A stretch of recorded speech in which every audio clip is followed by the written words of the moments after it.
Hi, I'm Tom Simmons, Head of Content at HRP Associates, and my car sucks.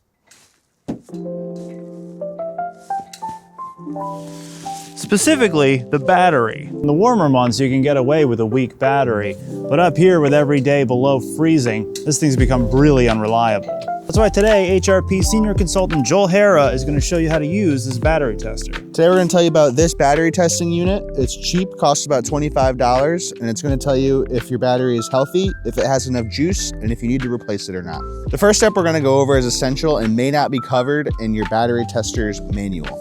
That is to do a surface discharge. Using or charging the battery leaves a buildup that can throw off your results. You'll either need to leave the car off for 12 hours or just turn your headlights on for a few minutes. From here, you'll take the tester and connect positive to positive and negative to negative. The unit is powered by the vehicle's battery and will automatically turn on when it's connected.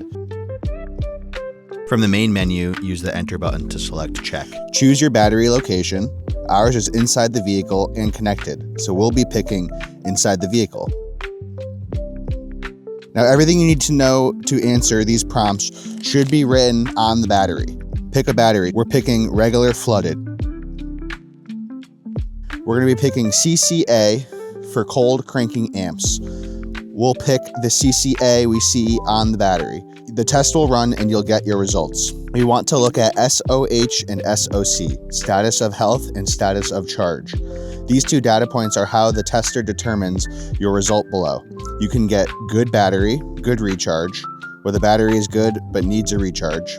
Replace bad cell, which indicates possible damage to the battery and need to replace the battery. And charge retest, where you should run the test again. Since we performed the battery test in the car, if we received the replace alarm on the screen, we would take the battery out of the car and perform the test again with it out of the car before moving forward with the full battery replacement. Something you would like to keep in mind with a budget unit like this, it's not a precision machine, so your results will be relatively accurate and relatively precise. If all you would like to know is, do I need to replace my battery or do I need to recharge my battery? Then this tool will be all you need.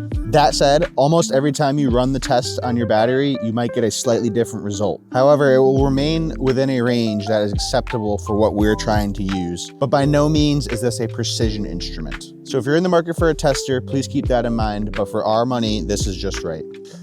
Thanks for joining us. If you have any questions on battery testing, please leave them down below. Like and subscribe the video, and please join us in the next one.